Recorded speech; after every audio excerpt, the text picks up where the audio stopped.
à la candidate Marie-Josée Ifoku. Bienvenue à vous. Merci. Alors, l'ère Tshisekedi, c'est un nouveau système, c'est un nouveau président. Comment vous avez accueilli En tout cas, ce n'est pas parce que les choses sont difficiles que nous n'osons pas, mais c'est parce que nous n'osons pas qu'elles deviennent plus difficiles. Moi, je crois que ce qui est arrivé, c'est une jurisprudence, moi je l'ai définie comme ça. Cette alternance qu'il y a eu à la tête du pays, nous disons que c'est une jurisprudence et que nous sommes petit à petit en train de rentrer dans une voie de la démocratie. Et qu'à cela ne tienne, les faits sont sacrés devant lesquels nous devons nous incliner. Aujourd'hui, Félix Tshisekedi, mais les meilleurs et les purs est à venir. Ça veut dire la gestion de la République. C'est la chose qui reste la plus importante. L'élection, oui. Tshisekedi président, oui. L'alternance, nous la constatons. Mais les purs et les meilleurs restent à venir. Moi, je crois que sur ce point-là, il est au président de la République de pouvoir faire l'état des lieux, comprendre où est-ce qu'il a trouvé le pays, quelles sont les difficultés, c'est quoi les vrais problèmes auxquels il faut apporter le remède plus rapidement. D'accord. Alors, on a entendu une déclaration assez fracassante d'un chef d'église important en République démocratique du Congo, chef de l'église catholique, cardinal, dit que le vrai résultat, c'est lui qui a gagné la présidentielle, c'était Fayou. Quelle est votre réaction? Oh là là, vous savez, la profondeur appelle la hauteur. Je crois qu'ici, il y a question du patriotisme. Je respecte bien l'Église catholique, mais sur ce coup-là, je crois que c'est une matière qui porte à confusion.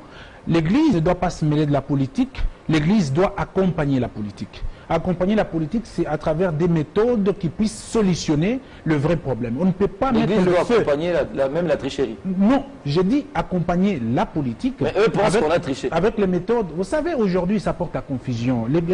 Monseigneur Monsengo doit devoir toucher les vrais problèmes parce qu'aujourd'hui, le Congo n'a pas besoin de feu. Le Congo a besoin de la reconstruction. Et qu'aujourd'hui, il y a beaucoup de problèmes qui rongent la population congolaise auxquels nous devons trouver des solutions.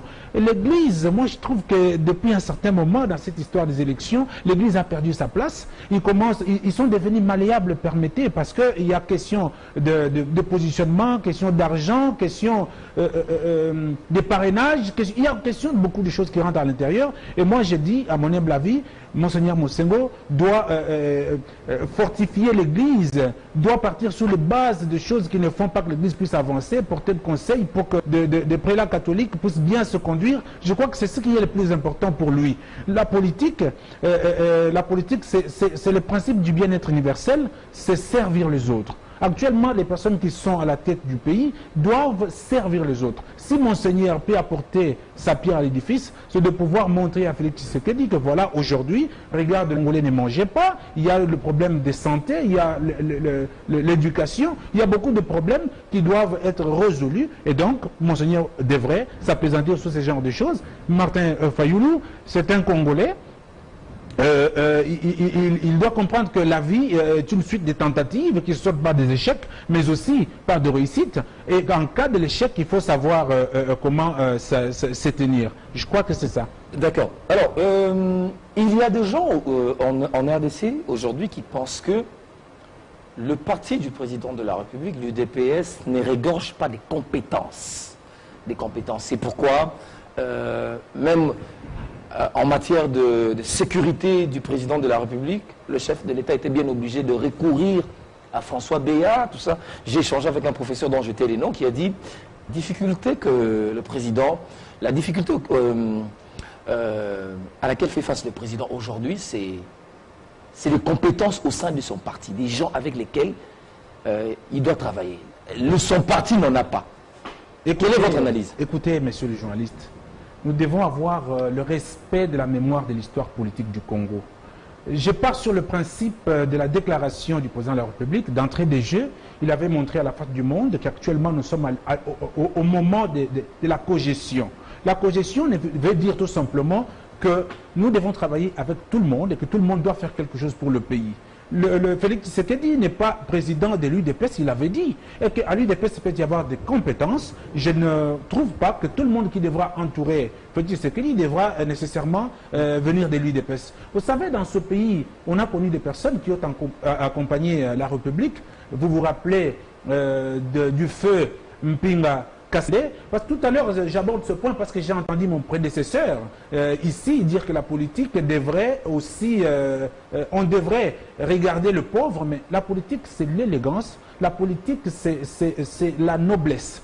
En politique, on ne peut pas venir pauvre en politique et pouvoir diriger. D'ailleurs, on ne peut pas donner un poste de responsabilité à un pauvre en politique, ça ne peut pas se passer. Parce qu'il faut avoir l'instruction, il faut avoir le moyen, il faut avoir vécu pour pouvoir gérer les autres. Je prends l'exemple de M. Mpinga Kassende, le fait ministre, qui aussi a eu des enfants, ok?